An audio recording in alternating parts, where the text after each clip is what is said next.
para la docencia, especialista en educación matemática, tiene una maestría en docencia de las matemáticas y es doctora en didáctica de las matemáticas de la Universidad de Valencia, España. Les recuerdo que en el botón de panelistas pueden conocer y acceder a más información y publicaciones de nuestra invitada. Bueno, sin más preámbulos, el programa Todos Aprender tiene el gusto de presentar a la doctora Leonor Camargo. Muchas gracias, doctora. Buenos días, Jenny. Es un gusto saludarte. Buenos días, Julieta. Gracias. Buenos días a todos los presentes. Agradezco al Ministerio de Educación y particularmente al programa Todos Aprender esta oportunidad que me dan de dirigirme a maestros y maestras de todos los rincones del país, directivos docentes, padres de familia, esperando que este espacio de conversación sea muy fructífero para todos nosotros. Voy a hacer una conferencia que he titulado Expectativas curriculares sobre el desarrollo del pensamiento geométrico y con particular énfasis me voy a centrar en algunas consideraciones al planear tareas para la clase de geometría. He dividido la conferencia en dos partes, unos fundamentos básicos sobre las expectativas curriculares que espero hablar rápidamente y después voy a proponer algunos ejemplos para ilustrar los fundamentos. Comienzo mencionando entonces que los elementos que tendríamos que pensar como docentes respecto de la didáctica de la geometría, de su enseñanza y su aprendizaje, se pueden organizar de alguna manera en este modelo como este, que se ha denominado el triángulo didáctico, que articula tres vértices que están estrechamente relacionados: la geometría, su enseñanza y su aprendizaje, sin desconocer en ningún momento el entorno cultural y social en donde se lleva a cabo la enseñanza y el aprendizaje. Entonces yo voy a utilizar este triángulo para organizar la presentación de los fundamentos. Comienzo entonces con el triángulo de la geometría y pregunto ¿de qué se ocupa la geometría en la educación básica, primaria y secundaria? Pues particularmente se ocupa del trabajo con algunos objetos que podemos clasificar en objetos concretos, conceptuales o abstractos. Cuando nos referimos a objetos concretos, pues nos referimos, por ejemplo, a las formas tridimensionales, a los cuerpos, y a las formas bidimensionales que encontramos en nuestro entorno cercano y que nos dotan de muchas experiencias relacionadas con configuraciones que tienen una cierta regularidad para poder hacer el estudio de sus elementos constitutivos e identificar algunas propiedades y relaciones que nos permiten dotarlas de significado y nos posibilitan mirar qué usos podemos darles a esas formas. También podemos pensar en que los objetos de la geometría son las figuras. ¿Cuál es la diferencia? Cuando hablamos de objetos concretos, hablamos de objetos físicos. Cuando hablamos de objetos conceptuales, hablamos de aquellas construcciones mentales que generalizan o abstraen los objetos concretos en unas configuraciones que están en nuestra mente, que guardan un parecido de familia con los objetos concretos, pero que tienen tal nivel de abstracción que ya nos permiten rebasar la tercera dimensión para pensar en objetos matemáticos de la cuarta, quinta y etcétera dimensiones, e incluso pensar, por ejemplo, en objetos de dimensión 1 o dimensión 6. En una instancia superior hablamos de objetos abstractos que empiezan a perder como ese parecido de familia con respecto a las configuraciones visoespaciales y ya nos referimos a entes dotados de operaciones y relaciones, pero con una característica: están dotados de una métrica. Y en ese sentido podemos pensar en construir unos sistemas matemáticos de mayor nivel si las experiencias de nuestros estudiantes nos lo permiten. ¿Y qué deberíamos estudiar de estos objetos? Pues su configuración, las relaciones entre los elementos constitutivos, y cuando hablamos de relaciones nos referimos en el campo de la geometría, por ejemplo, a relaciones de congruencia, perpendicularidad, paralelismo, equidistancia, etc. Y a operaciones. Y en el campo de la geometría, ¿a qué operaciones nos referimos? Entre otras, por ejemplo, a traslaciones, a rotaciones de los objetos, tanto conceptuales o concretos, a reflexión. Y en este sentido, los objetos de la geometría a nivel escolar pueden tener, podemos acceder a ellos a partir de configuraciones estáticas, representaciones estáticas o en movimiento. Pero ¿es suficiente hablar de los objetos de la geometría para imaginarnos de qué se ocupa la geometría en la enseñanza, en la escuela? Traigo a colación esta cita de un padre de la didáctica de la geometría, disciplina en la cual podemos fundamentarnos para pensar los procesos de enseñanza y aprendizaje de esta. Freudenthal escribió en su momento que el pensamiento geométrico es importante porque involucra capturar el espacio en el cual los niños, y he agregado jóvenes y adultos, todos nosotros, vivimos, respiramos y nos movemos. El espacio que debemos aprender a conocer, explorar, conquistar, con el fin de vivir, respirar y movernos mejor en él.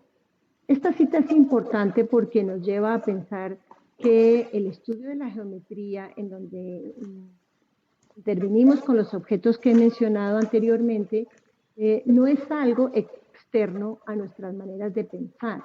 Y entonces nos convoca a imaginarnos unos procesos propios de la actividad geométrica que tanto en los lineamientos curriculares como en los estándares curriculares son considerados como protagonistas de los escenarios escolares. En particular, en el marco de la resolución de problemas de geometría, hay unos procesos fundamentales como los de visualización, representación, conceptualización, conjeturación y argumentación. Todos igualmente importantes y todos que convocan nuestro pensamiento y nuestra acción a favor de la resolución de problemas que tienen que ver con entornos cotidianos, con entornos científicos, con entornos sociales, con fenómenos que tengan que ver con los objetos mencionados anteriormente. Estos es el considerar los procesos de pensamiento, pues entonces nos ubica en el triángulo, en el vértice del triángulo de la didáctica de la geometría del aprendizaje.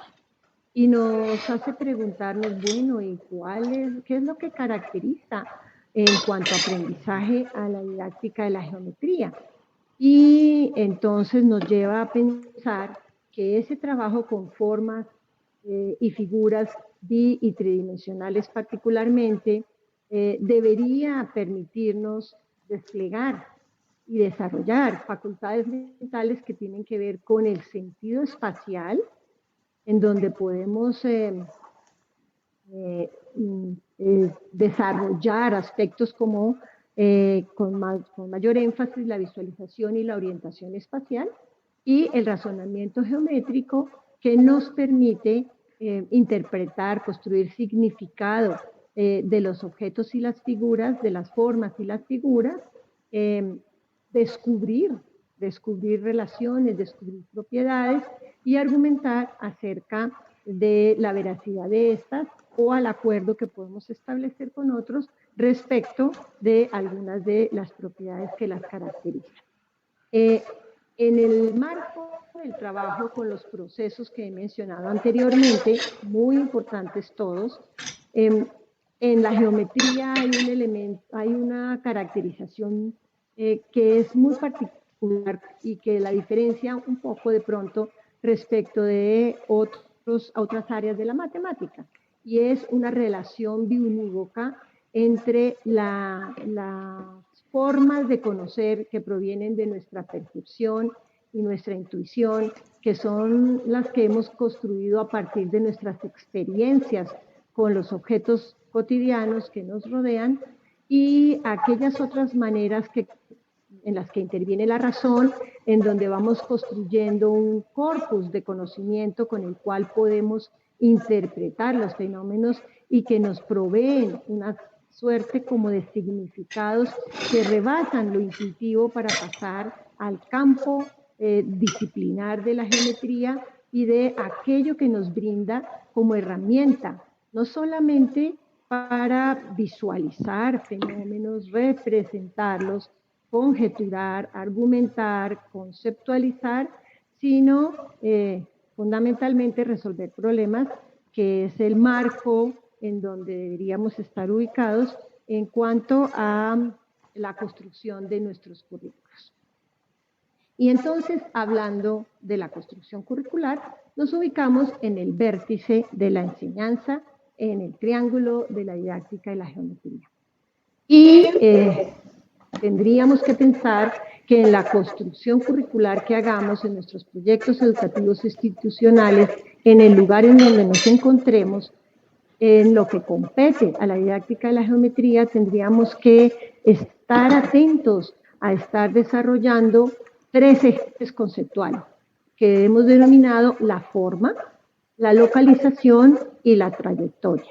En el marco de la resolución de problemas, en tareas que podemos proponer a nuestros niños, preadolescentes, adolescentes y jóvenes, tareas que tengan que ver con, por ejemplo, la identificación y uso de patrones de configuración y sus representaciones, tareas en donde estén involucrados cuerpos geométricos, formas y figuras que nos permiten estudiar sus relaciones, sus propiedades, las relaciones de posición entre ellas o de entre ellas y el observador, o incluso caracterizar y representar recorridos o movimientos, tanto de esos objetos como incluso de personas en relación a otros objetos. Generalmente en la geometría se hace un foco en el eje de la forma, pero a veces descuidamos la localización y la trayectoria, que son ejes conceptuales fundamentales en la enseñanza y el aprendizaje de la geometría. Y he puesto aquí esta tabla para invitar a maestros y maestras a pensar en cómo darle una coherencia vertical al trabajo en geometría a lo largo de la escolaridad en los diferentes grupos de grados. Y cómo deberíamos intentar aclararnos a nosotros mismos y a los niños también en qué momento estamos trabajando con formas físicas o con formas físicas y sus representaciones, o con figuras geométricas y sus representaciones, o con proposiciones. Porque hay una complejidad en la enseñanza y el aprendizaje de la geometría. Y es que cuando uno dice, por ejemplo, veamos este cuadrado, no sabemos realmente si nos estamos refiriendo a veamos este objeto con forma cuadrada o veamos esta figura cuadrada. Y entonces eso puede generar que el lenguaje y el mundo en el que están escuchando nuestros estudiantes no sea el mismo mundo en el que estamos enviando mensajes los profesores. Y puede haber rupturas en la comunicación que pueden generar dificultades en el aprendizaje. Entonces es importante que tengamos claridad y comuniquemos esa claridad a nuestros estudiantes sobre cuáles objetos son con los que estuviéramos trabajando. También aquí hemos propuesto como una ruta de complejidad respecto de los procesos cognitivos, porque tanto la visualización como la representación, como la conceptualización, como la conjeturación y como la argumentación pueden desarrollarse desde el primer grado, incluso en preescolar, pero con un nivel de exigencia cada vez mayor que está muy dependiendo del desarrollo cognitivo, el desarrollo emocional, el desarrollo propio de un niño que va creciendo y que se va volviendo un preadolescente, un adolescente y un joven, y cuya etapa de madurez le permite, por ejemplo, comenzar visualizando o descubriendo o incluso argumentando desde una perspectiva perceptivo global, Después, quizás desde una perspectiva netamente inductiva, empírica, a partir de experiencias con objetos concretos, hacia un nivel conjetural, inductivo conjetural, o inductivo y deductivo en etapas superiores cuando la madurez mental así lo proponga. También tendríamos que pensar en una cierta coherencia y grado de complejidad en cuanto a las representaciones y el papel que éstas ocupan. ¿Sí? Obviamente, en las primeras etapas escolares los modelos concretos son fundamentales. La interacción corporal de los niños con las formas, con los cuerpos, en el espacio que los rodea, son los que les permiten captar significados, interpretar los objetos, sus movimientos, sus posiciones, viviendo experiencias con ellos, al aire libre, en el entorno cercano, etc. Después tendrán que intervenir instrumentos de medida, como la regla graduada, el transportador, porque eventualmente hacia final de primaria nosotros proponemos que se haga un énfasis en la construcción de representaciones con medidas específicas para tener la oportunidad de ganar significado de los objetos mediante atributos específicos que caracterizan representaciones específicas. Ya más adelante, cuando podemos avanzar a un cierto grado de generalidad, podríamos empezar a trabajar con instrumentos de trazo, en donde ya hablamos de una regla sin medidas, una regla no graduada y un compás. La regla no graduada y el compás y una escuadra también sin graduación son las principales herramientas del geómetra. Así como el fontanero no llega a una casa a arreglar una tubería sin su llave de tubos, el geómetra no llega a la resolución de problemas sin herramientas. ¿Y cuáles son las principales herramientas del geómetra? La regla no graduada y un compás. ¿Por qué? Porque la regla no graduada le permite verificar, construir, incluso justificar relaciones como, por ejemplo, la colinealidad y eventualmente la interestancia. Y el compás, que es la herramienta por excelencia del geómetra, porque le permite verificar, justificar, comprobar, descubrir relaciones de equidistancia y relaciones de congruencia particularmente. Ya voy a ejemplificar en la siguiente parte a qué me refiero. Y obviamente también tenemos que pensar en ir graduando el lenguaje. Estas graduaciones dependen de las experiencias que hayan vivido los estudiantes. Si yo tengo unos estudiantes de grado octavo y noveno y veo que ellos no han tenido suficientes experiencias con modelos concretos, con instrumentos de medida o con instrumentos de trazo, pues es la oportunidad de invitarlos a trabajar con ellos. Por lo tanto, las herramientas de representación tienen que ser pensadas con mucho cuidado a partir de las experiencias previas que tienen nuestros estudiantes. Digamos que esa es la parte en la que me quiero centrar respecto de los fundamentos básicos a los que he aludido de manera muy rápida para tener la oportunidad de interactuar con ustedes. Para la segunda parte voy a comenzar planteándoles una pregunta y les voy a pedir que se pasen al espacio, a la pestaña de Interactuemos para contestar esta pregunta. ¿Qué suelo incluir al planear una tarea? ¿Sí? Cuando a partir de estos fundamentos que he mencionado, tengo que preparar mi clase de geometría y la planeación de la clase de geometría se refiere a qué le voy a pedir hacer a mis estudiantes en clase, qué cosas yo incluyo cuando estoy planeando mi clase de geometría. Planeo, por ejemplo, el enunciado de la tarea únicamente. Opción 1, el enunciado. Opción 2, además de planear el enunciado de la tarea, planeo cuál va a ser la solución o el procedimiento de solución. Una opción 3, además de planear el enunciado y eventualmente el procedimiento de solución, también planeo qué indicaciones les voy a sugerir a los estudiantes sobre lo que esperamos que ellos piensen, hagan o digan, o en una opción 4, me voy a referir a cuando yo planeo una tarea, pienso en el enunciado, indicaciones para los estudiantes sobre lo que hagan, piensen o digan, y previsiones del profesor sobre cómo incentivar el pensamiento. Y cuando digo previsiones del profesor sobre cómo incentivar el pensamiento, me refiero, por ejemplo, a cuál es el objetivo de enseñanza para el cual voy a proponer este trabajo con mis estudiantes. ¿Cuáles son los objetos geométricos involucrados en la resolución de la tarea? ¿Estoy hablando de objetos concretos? ¿Estoy hablando de objetos conceptuales o de abstractos? ¿O pretendo movilizarme entre unos y otros? ¿Qué materiales les voy a proponer? ¿Y qué papel va a jugar cada uno de estos materiales como recursos de representación? ¿Y cuáles son los principales procesos de pensamiento que quisiera movilizar? ¿En qué manera entra en juego aquí la visualización, la representación? ¿Qué estarían conceptualizando mis estudiantes?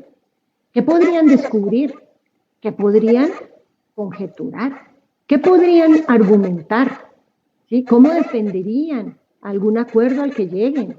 ¿Alguna relación geométrica que descubran? Bueno, y otros aspectos como el agrupamiento de los estudiantes, los momentos en que como profesora puedo intervenir, qué preguntas o sugerencias puedo imaginar, anticipar para centrar la atención de los estudiantes. ¿Qué hago si un estudiante aventajado resuelve la tarea en 1 minuto y todos los demás todavía están demorados? ¿Qué le pregunto a él? ¿Con qué criterios voy a evaluar el aprendizaje? Entonces le voy a pedir al máster que me ayude a ir a la pestaña de Interactuemos para dejar un momento para que las personas que nos están acompañando cojan con toda la sinceridad del caso yo qué incluyo al planear una tarea para proponerle a los estudiantes en la clase de geometría.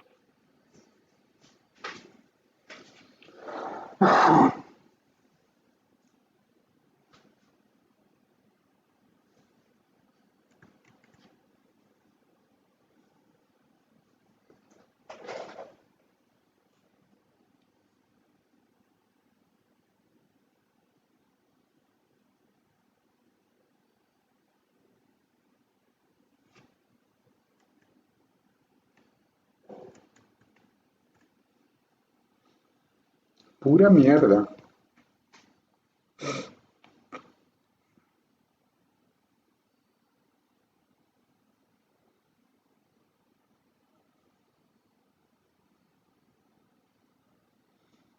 Ahora resulta de que todos son excelentes profesores, marica.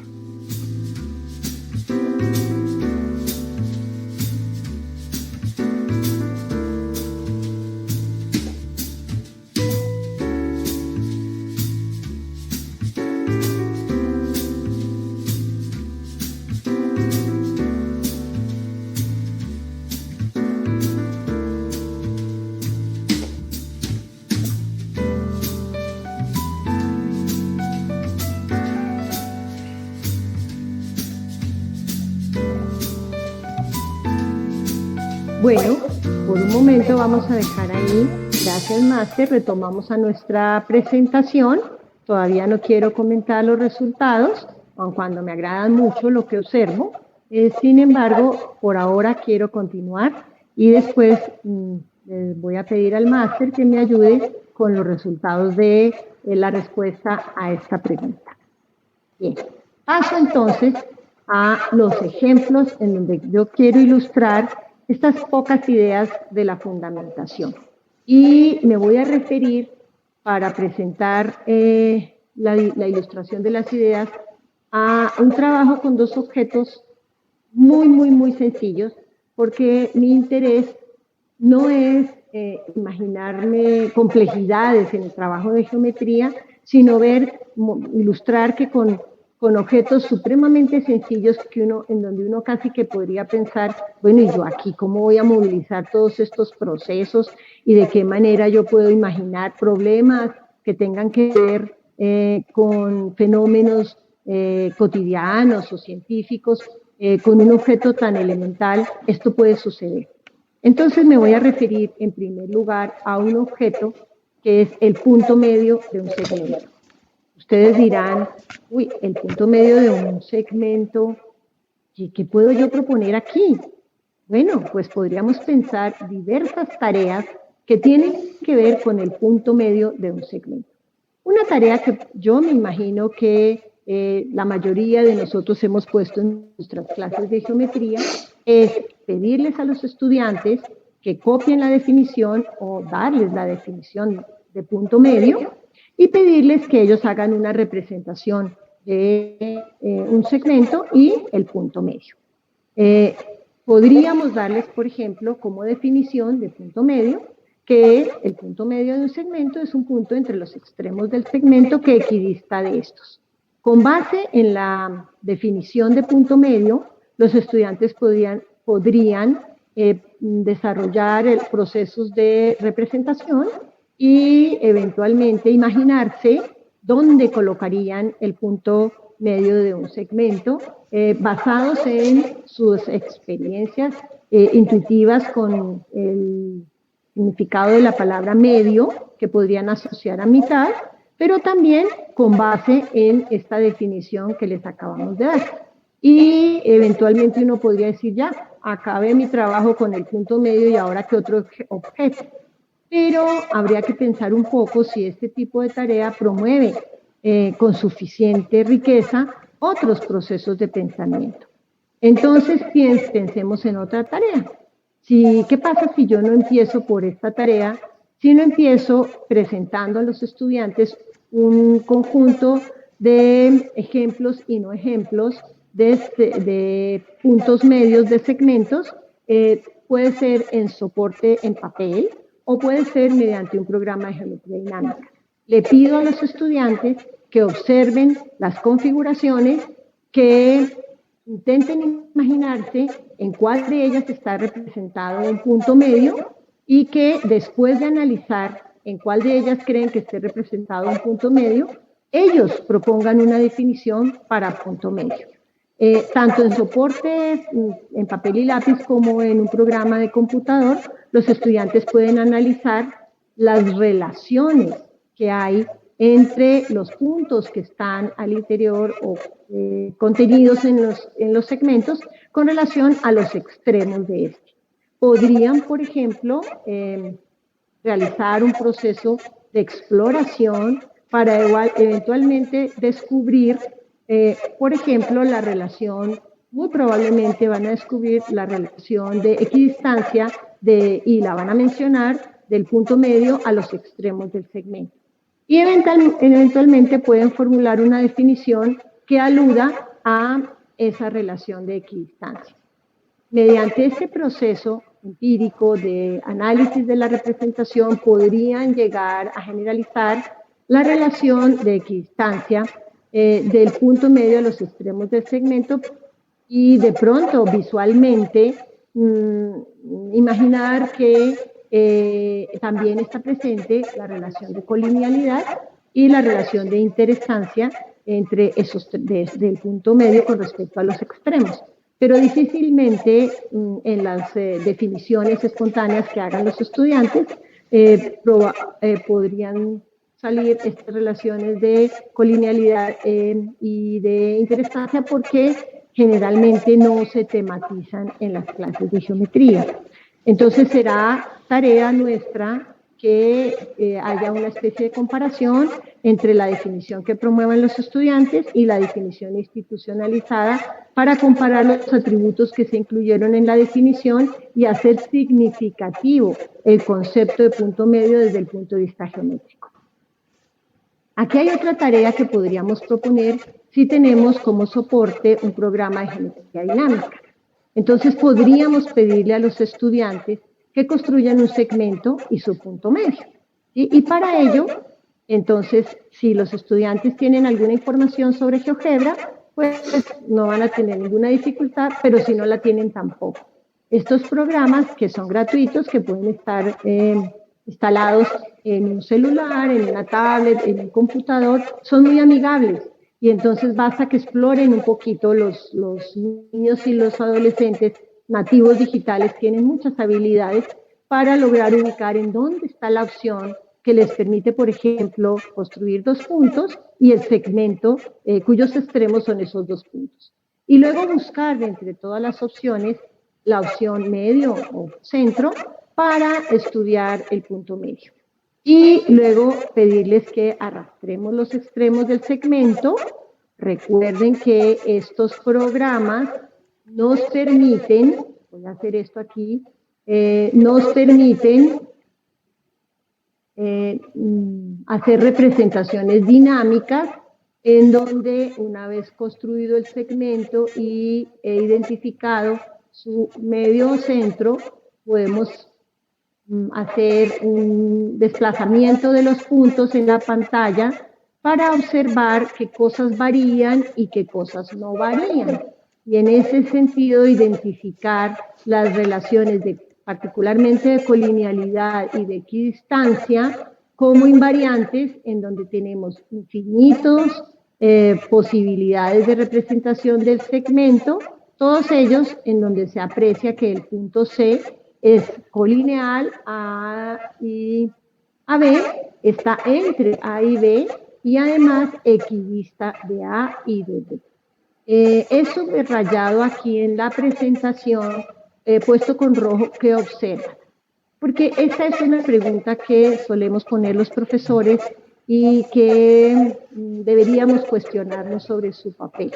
Si yo le pongo a unos niños a decir arrastre los puntos y dígame qué observas, los niños pueden estar observando aquí muchas cosas, pueden estar observando la posición, el color, el tipo de letras, la fuente de las letras, etcétera, etcétera. Y no concentramos la atención de los niños en las relaciones geométricas de interés. Para promover una rica experiencia geométrica es preferible hacerles preguntas específicas que tienen que ver con identificar relaciones geométricas entre el punto y sus extremos.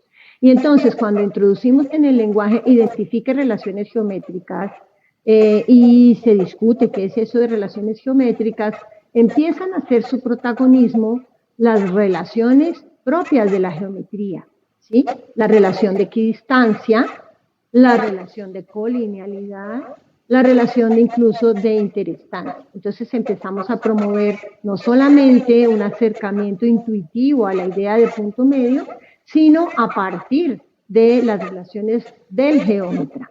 Y como veo que muchos hicieron, porque lo vi en la encuesta, prevén preguntas para orientar la exploración de los estudiantes, entonces podríamos suponer que no solamente se trata de que ellos exploren a ver qué encuentran, sino que en busca de las relaciones geométricas, por ejemplo, podemos sugerirles que modifiquen la posición y la longitud de los segmentos, activen la herramienta para tomar medidas, activen la herramienta para hacer construcciones auxiliares, descubrir relaciones invariantes a medida que van arrastrando los puntos por la pantalla e inclusive hacerles preguntas como, bueno, y si no utilizamos la herramienta medio o centro y tenemos un segmento, bien sea en soporte de papel o bien sea con geometría dinámica, ¿cómo haríamos para construir un punto medio y garantizar que si el segmento se pudiera alargar o acortar, ese punto siga quedando en el punto medio? Ese tipo de tareas, ese tipo de preguntas la podríamos hacer para estudiantes que tengan mayor interés o que estén más aventajados o que trabajen más rápido que sus compañeros y que puedan intentar por ellos mismos explorar otras opciones para construir el punto medio. En las tareas anteriores hemos pensado hemos previsto siempre partir de un segmento y la búsqueda del punto medio. Pero ¿qué pasa? Voy a abrir otro archivo. ¿Qué pasa si ahora empezamos a trabajar de otra manera? ¿Qué pasa si, por ejemplo, yo le digo a los estudiantes, determina 2 puntos A y B, ¿sí? Y resulta que ahora construyamos un segmento, pero no el segmento AB, sino el segmento AC. Y de tal manera que el punto B resulte ser el punto medio del segmento AC. ¿Sí? Entonces, aquí la tarea se vuelve un desafío intelectual que puede movilizar, digamos, con mayor potencia los procesos tanto de visualización como de representación, como de conceptualización, porque es poner en uso el concepto de punto medio en un reto. ¿Dónde pongo un punto C para que el segmento AC sea tal que B sea su punto medio? ¿Sí? Entonces, si tenemos la posibilidad de proponer esta tarea con un soporte en un programa de geometría dinámica, entonces, a partir de esto, ¿qué podrían hacer los niños dependiendo de su experiencia con estos programas y dependiendo de su conocimiento sobre el punto medio? Entonces, eventualmente podrían actuar de manera espontánea, no como actuaría propiamente un geómetra profesional. Entonces podrían decir, bueno, yo sé que D tiene que estar en la mitad del segmento, entonces yo voy a colocar a C más o menos por aquí, porque tengo en mente que D tiene que estar entre la mitad de A y C. Y después puedo intentar construir el segmento AC, ¿sí? Y como ya sé que este punto lo puedo mover, puedo tratar aquí de ajustar para que me quede como B más o menos primero en el segmento y luego de tal manera que la distancia de A a B sea igual o intentar que sea igual a la distancia de B a C. Y si no me queda igual, pues entonces yo sé que yo tengo la posibilidad de arrastrar tanto A o B o A o C para tratar de ajustar, ¿sí? Pero pasan varias cosas. Pasa que estoy basándome como en las ideas intuitivas del punto medio, pero no me estoy basando, no estoy aprovechando las herramientas que tengo como geómetra y entonces tengo problemas aquí con la medida. Y además, después de que yo he construido mi configuración, digamos, intuitivamente y como al ojo, con una visión, una visualización intuitiva, digamos, de una experiencia empírica, si yo muevo tanto B o A, C, tanto A o a C, B se me sale del segmento. Entonces yo puedo intentar mirar si la distancia de A a B puede ser igual a la distancia de B a C, aun cuando B no esté en el segmento. Entonces, aquí, por ejemplo, puedo colocar a B, vamos a intentar por aquí, y con alguna dificultad, pero no mucha, yo puedo intentar ubicar a B tal que la distancia de A a B sea igual a la distancia de B a C. Voy a dedicarme, no voy a gastar mi tiempo valioso que tengo tratando de lograr la perfección en esta medida, pero créanme que se puede lograr. Y entonces he encontrado un punto que equidista de los extremos del segmento, pero no es el punto medio. ¿Por qué? Porque no pertenece al segmento.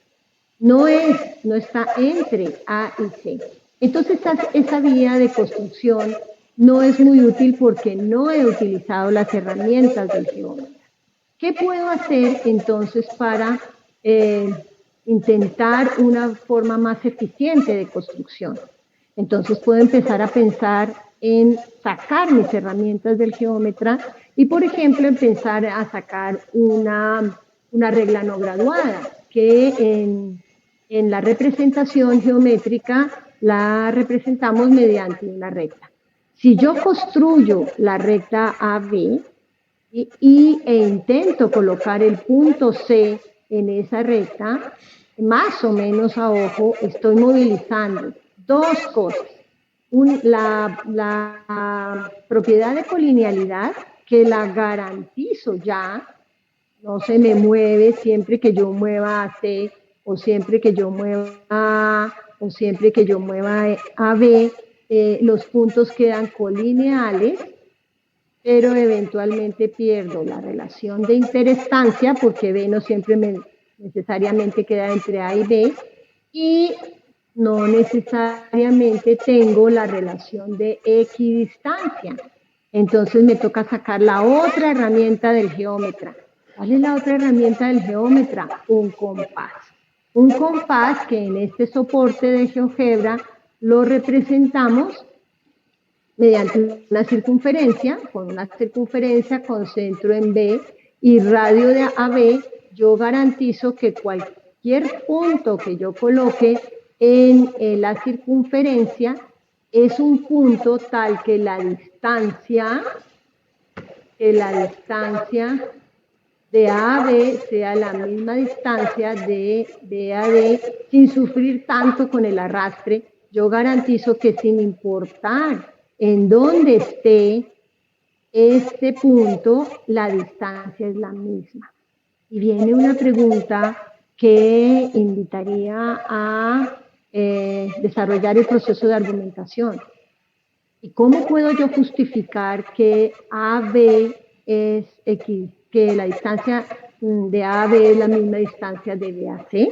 ¿Cómo lo puedo justificar? Bueno, porque probablemente he trabajado previamente la definición de circunferencia y puedo referirme a ella como un elemento para soportar la afirmación que estoy haciendo. Pero fíjense que si bien AB es igual a BD, pues aquí no tengo un segmento en donde B sea el punto medio. No me sirve cualquier punto D, me sirve particularmente este. Entonces, este punto D es tal que si yo coloco el punto C que necesito en la intersección entre, en la intersección, coloco el punto en la intersección entre la circunferencia y la recta, este punto D tiene unas propiedades muy importantes, dos propiedades muy importantes. Primero, está a la misma distancia de B que el punto A. Segundo, es colineal y además, tercero, B está entre A y C. Aquí me quedó mal denominado el punto, pero no importa.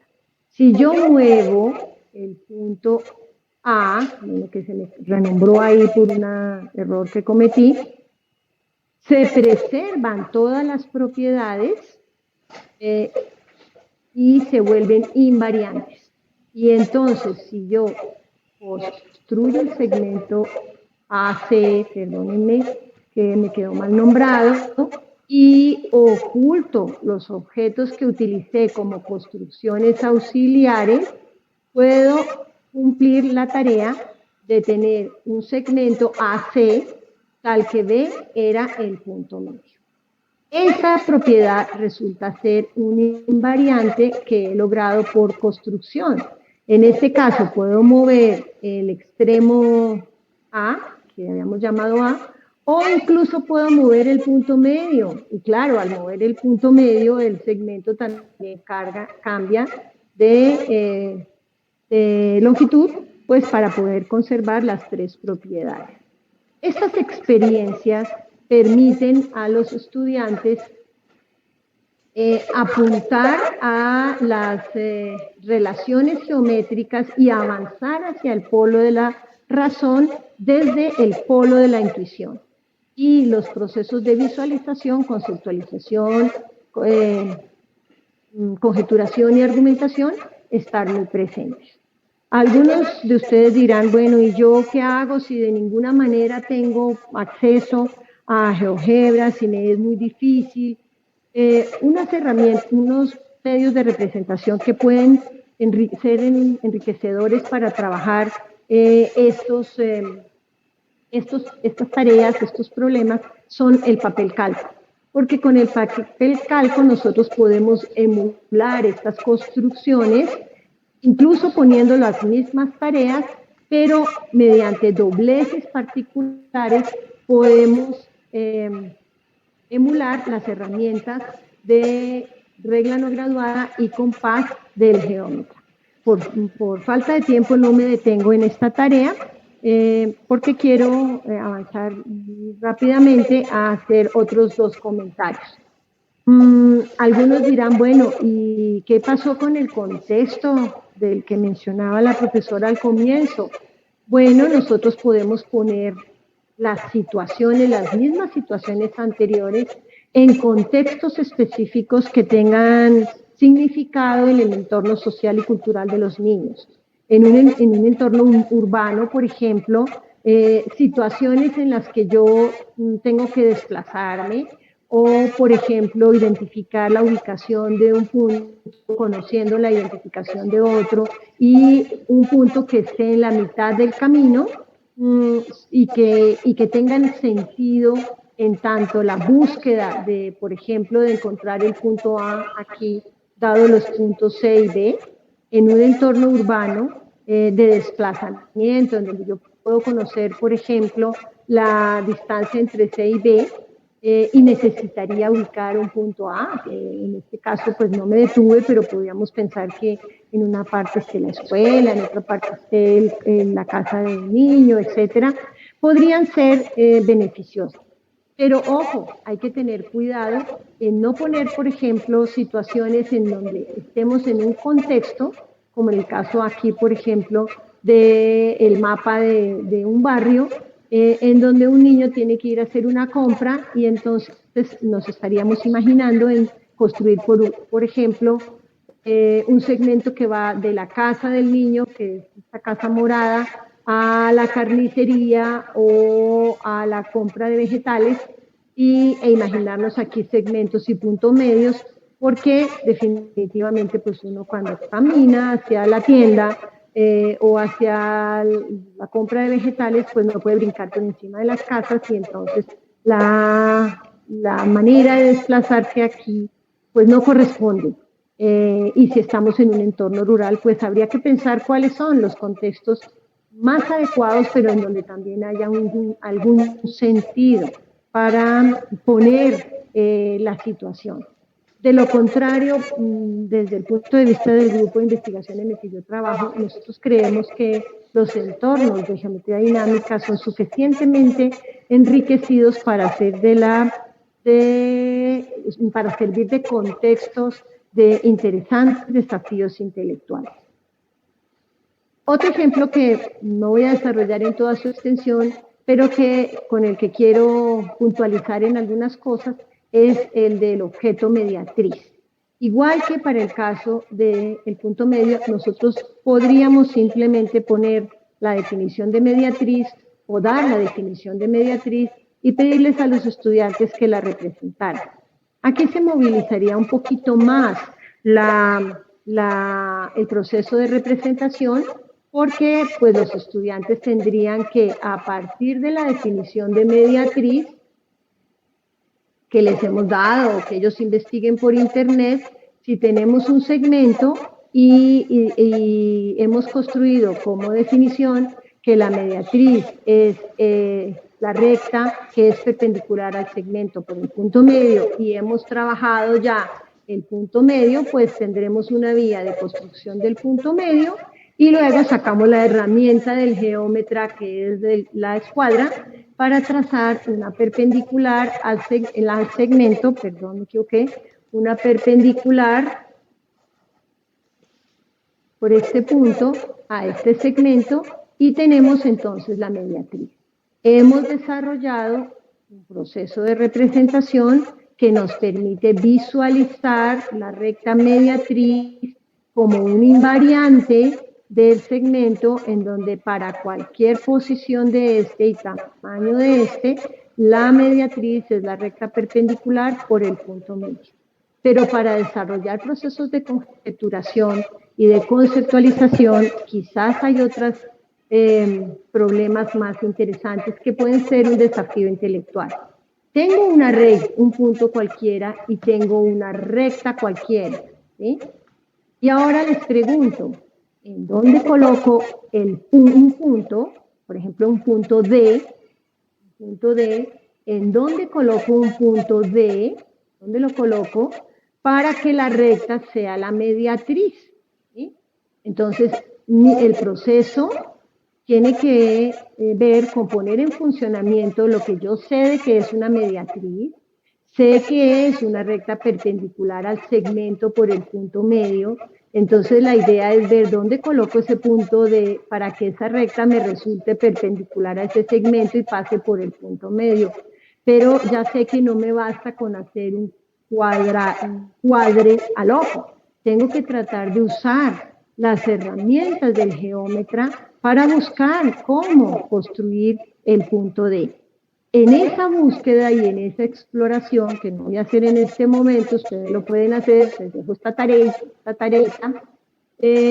podrían descubrir una manera de hacer la construcción y además descubrir otras cosas interesantes, como que si la construcción está bien hecha, los puntos de la mediatriz equidistan de los extremos del segmento.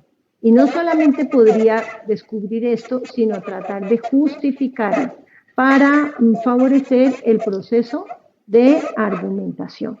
No avanzo más aquí para tener la oportunidad de interactuar.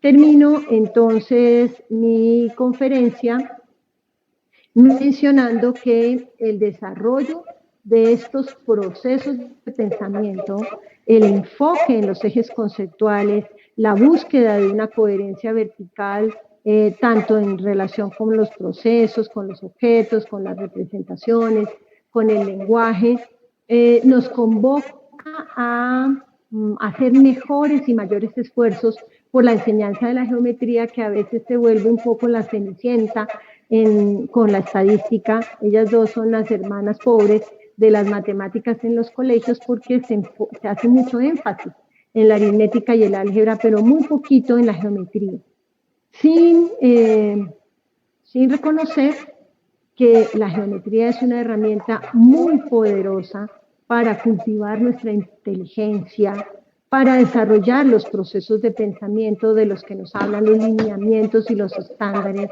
para descubrir las posibilidades creativas de nuestros estudiantes, para mirar la utilidad de la geometría para resolver problemas de nuestro entorno, de las ciencias, de las matemáticas mismas, para fomentar una sensibilidad hacia lo bello, dado que nosotros como seres humanos somos como muy afectos a las regularidades.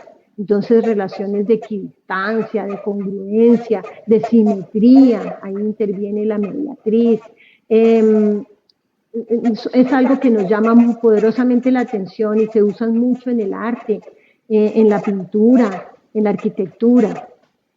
También para promover unas matemáticas experimentales, para aprender haciendo, para aprender construyendo, para aprender descubriendo, para aprender conjeturando y argumentando, para agudizar la visión del mundo que nos rodea y para gozar de todas las aplicaciones prácticas